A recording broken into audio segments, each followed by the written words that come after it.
अस्सलाम वालेकुम वरहमतुल्लाहि वबरकातुहू।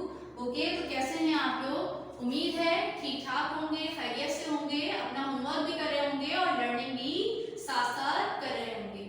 चलिए जी, अब लास्ट क्लास में हमने देखा था हमारा यूनिट खत्म कंप्लीट हो गया था। आज हम अपना न्यू यूनिट नंबर 2 क्या है, organ system in human beings, ये स्टार्ट कर रहे हैं।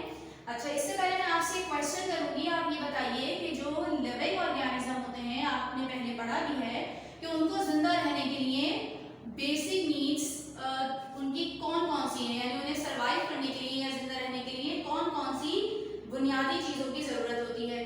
क्या होती है वो? शाबाश, फूड, वाटर एंड एयर। अच्छा, अब जो फूड हम लोग खाते हैं या जो लिविंग ऑर्गेनिज्म फूड को खाते हैं वो किस शक्ल में होती है? वो कॉम्प्लेक्स फॉर्म में होती है। और उसे कॉम्प्लेक्स फॉर्म से किस फॉर्म में जाना होता है? सिंपलेस्ट फॉर्म में, ताकि वो ब्लड के अंदर एब्जॉर्ब हो सके। अब ये जो कन्वर्जन है, एक कॉम्प्लेक्स सब्सटेंस या कॉम्प्लेक्स फूड कन्वर्ट होता है सिंपलेस्ट फॉर्म में, वो किस प्रोसेस से होता है? अल्लाह ताला ने बॉडी में कौन सा ऐसा प्रोसेस रखा है जिसके जरिए कॉम्प्लेक्स जो है सिंपलेस्ट में कन्वर्ट हो रहा है? फूड हमारा। Very good. उस प्रोसेस को हम क्या कहते हैं? डाइजेशन कहते हैं। ठीक है, तो चलिए जी, आज का हमारा टॉपिक भी डाइजेशन है। हम पढ़ लेते हैं, देखते हैं डाइजेशन क्या होती है। The breaking down of food into liquid form is called digestion. कि डाइजेशन में क्या है? फूड हमारा लिक्विड फॉर्म में ब्रेक डाउन हो रहा है और ब्रेक डाउन होकर कन्वर्ट हो रहा है लिक्विड फॉर्म में, और इस प्रोसेस को हमने क्या नाम दिया है? डाइजेशन का नाम दिया है। अच्छा, अब ये देखिए, food is digested inside a long tube called gut और एलिमेंट्री कैनाल। फूड जो है बॉडी के अंदर जो कन्वर्ट या डाइजेस्ट होता है वो पूरी एक लॉन्ग ट्यूब है जिसे हम गट या एलिमेंट्री कैनाल कहते हैं। यहाँ देखिए, डायग्राम देख लीजिए आप। ये देखिए, आपको नजर आ रहा है कि डाइजेशन तो प्रोसेस है, लेकिन डाइजेशन जिस सिस्टम के तहत ये प्रोसेस होगा उस सिस्टम को हम क्या कहते हैं? डाइजेस्टिव सिस्टम कहते हैं। आपने अपनी प्रीवियस क्लास में पढ़ा था कि सिस्टम क्या होता है, कि जिसमें डिफरेंट ऑर्गन सिमिलर या कॉमन टास्क परफॉर्म करते हैं, हम उसे सिस्टम कहते हैं।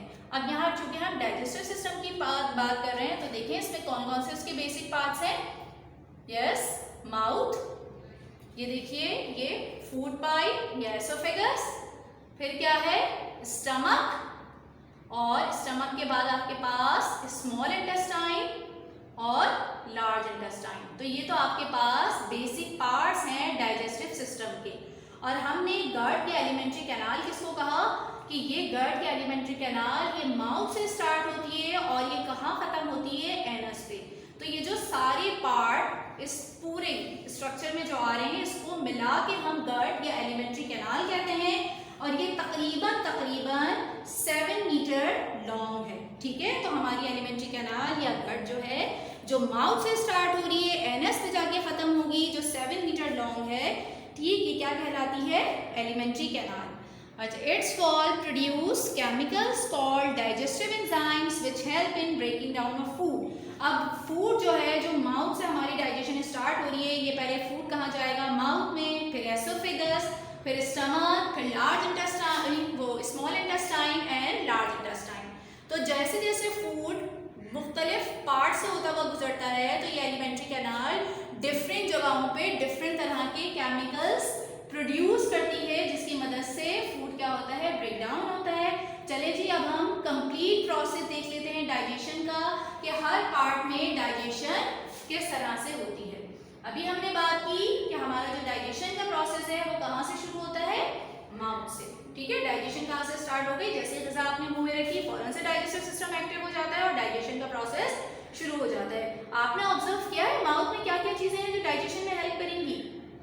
शाबाश, टीथ। ठीक है, ये तो सबका आंसर ठीक हो गया जी। और क्या है? सलाइवरी ग्लैंड्स हैं और टंग। जी हाँ, टंग भी जो है वो डाइजेशन में हेल्प करती है। कैसे? अभी हम देखते हैं। सबसे पहले टीथ क्या काम करेंगे? जैसे ही हम फूड लेते हैं अपने मुंह में, सब फूड क्या होता है? वो ब्रेक डाउन होता है स्मॉल पीसेस में। हो गया स्मॉल पीसेस में ब्रेक डाउन। अब ये जो छोटे छोटे पीसेस हैं, ये क्या होगा इसके बाद? इनके साथ सलाइवरी ग्लैंड्स, हमारे मुंह में कुछ ग्लैंड्स मौजूद हैं, यानी ये स्ट्रक्चर्स होते हैं, इसमें से खास किस्म की सिक्रीशंस रिलीज होती हैं। तो जो सलाइवरी ग्लैंड है वो क्या रिलीज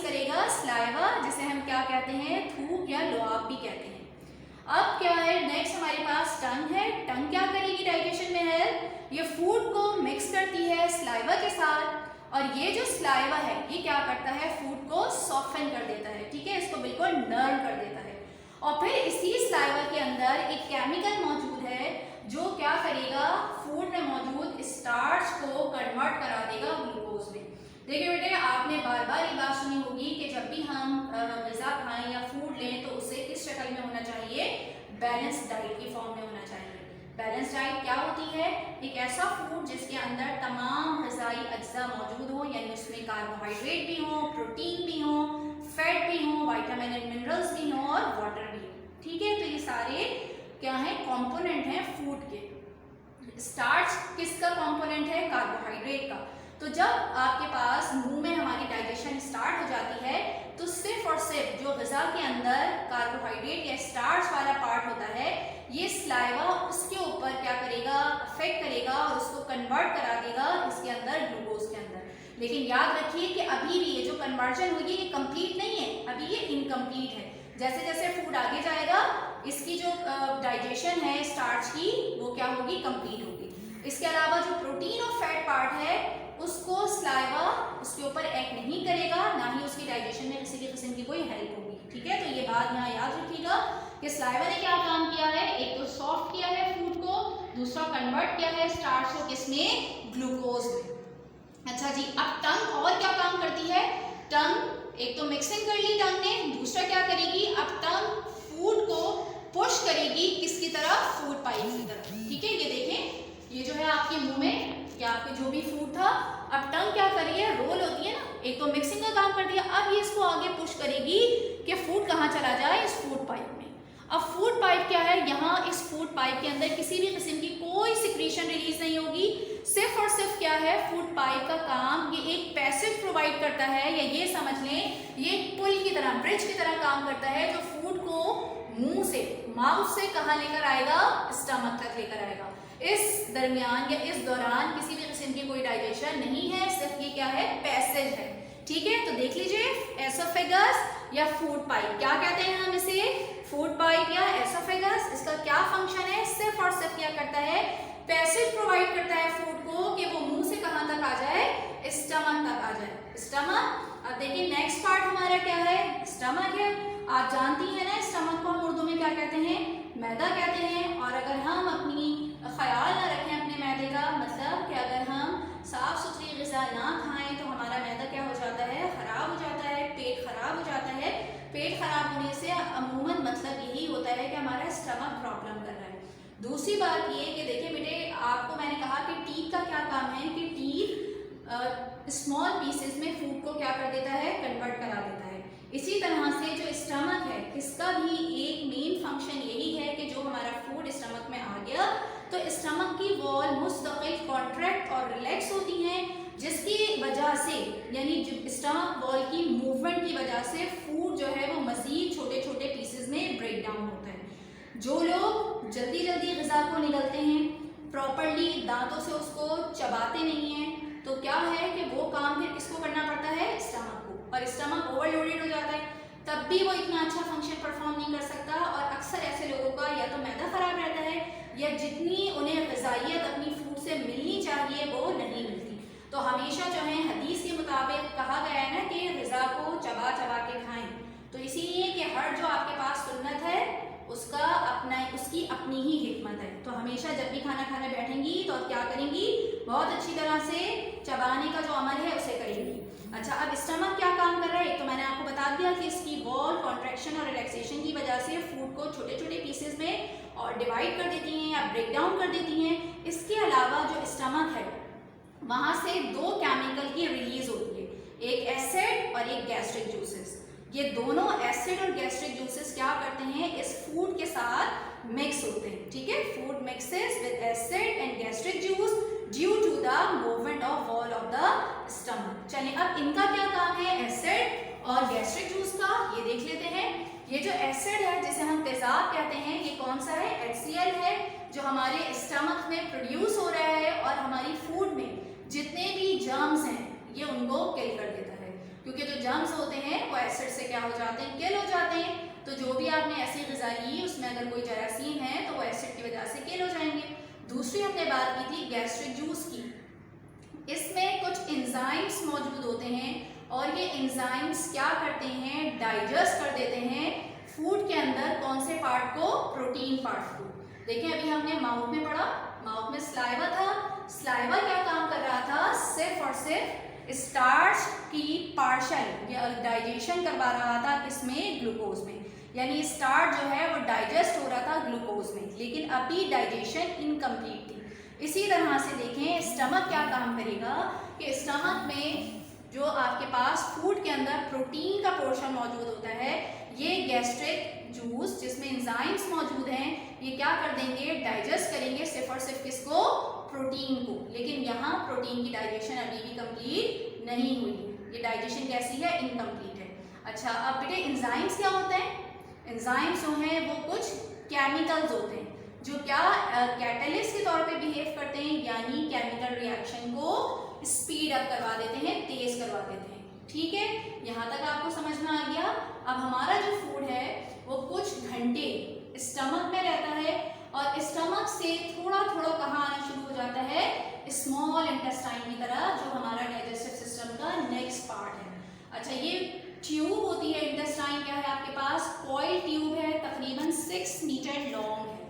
अब आप कहेंगे कि 6 मीटर लॉन्ग इतनी लंबी ट्यूब इतने से पेट में कैसे रखी हुई है, तो देखें आपके घरों में तार होते हैं, वायर है ना, वायर होते हैं ना आपके घरों में। आप लोगों को अगर वायर रखने होते हैं, इतने लंबे लंबे वायर होते हैं, आप क्या करते हैं उसकी कॉइलिंग कर देते हैं, इस तरह कॉइल बना के, बिल्कुल अल्लाह ताला ने उसको इसी तरह कॉइल फॉर्म में हमारे पेट में क्या कर दिया है, फिक्स कर दिया है।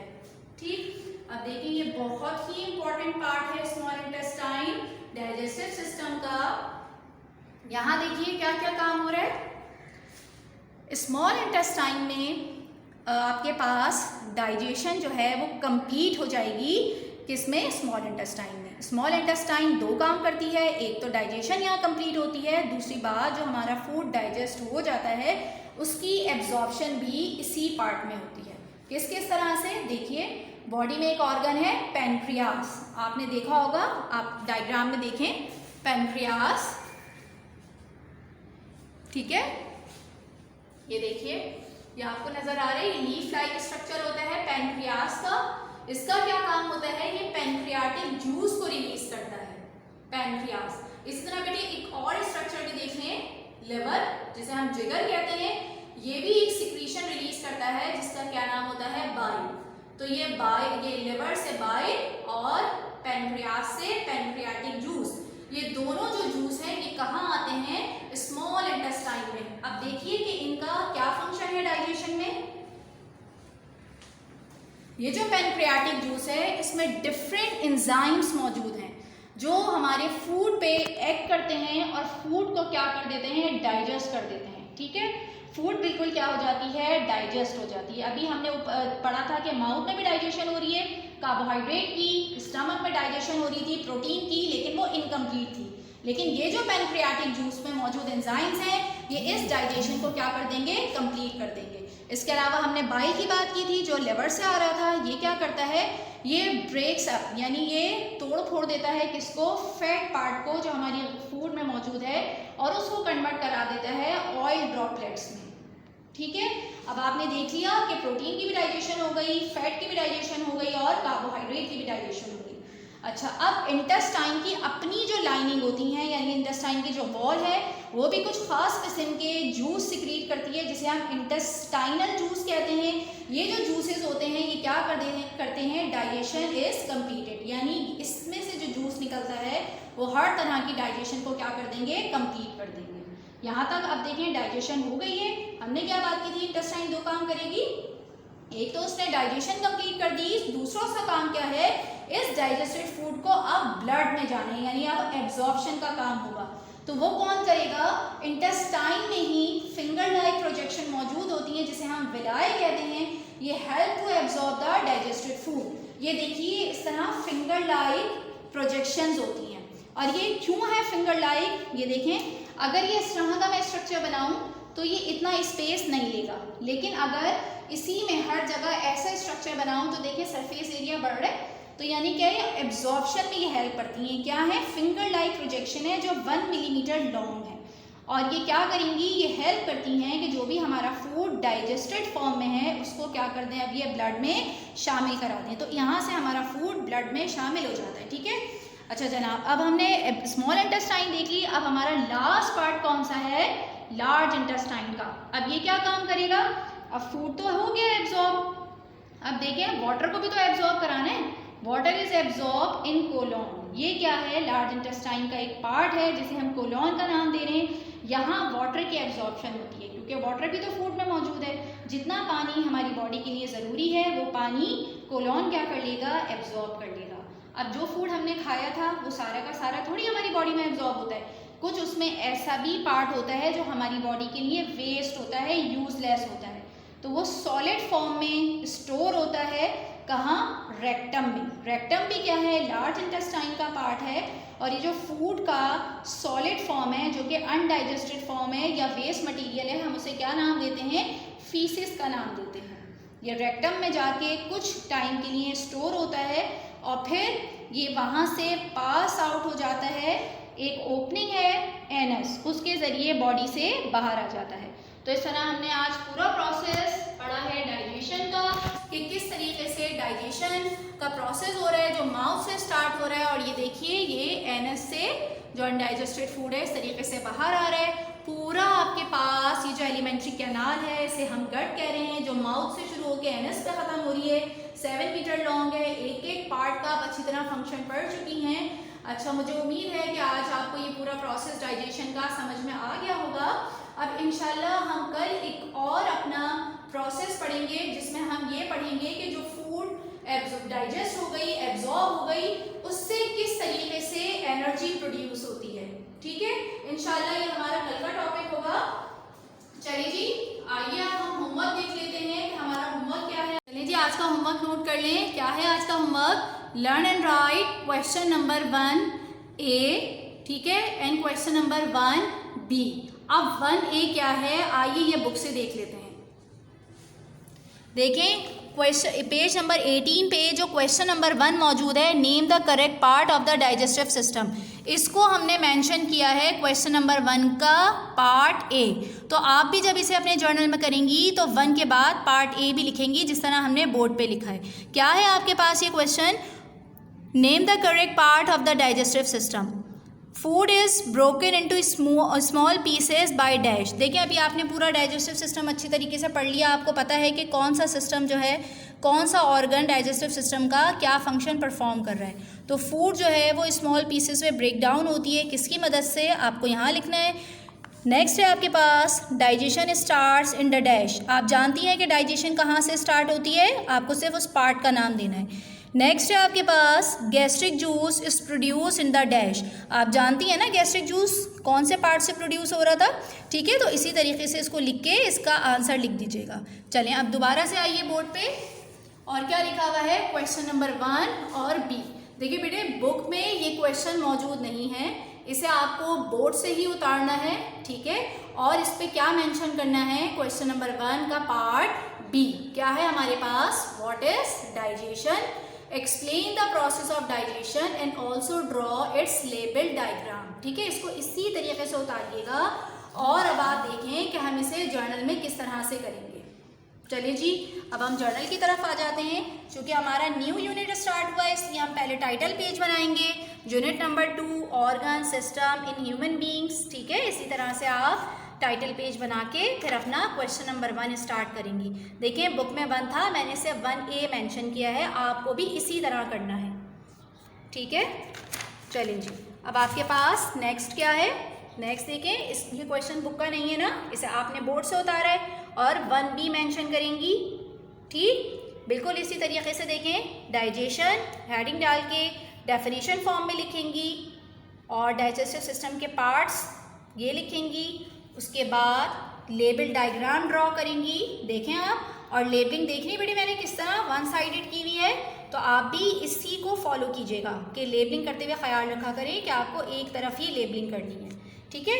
फिर प्रोसेस ऑफ डाइजेशन की हेडिंग डाल के हर पार्ट की अलग अलग डाइजेशन का प्रोसेस बताएंगी, किस तरह डाइजेशन इन माउथ, ठीक है। फिर उसमें जो पार्ट्स इन्वॉल्व है इसी तरह उनको लिख के उनका फंक्शन लिखेंगी, एसोफेगस या फूड पाइप, और उसको आप बताएंगी क्या है।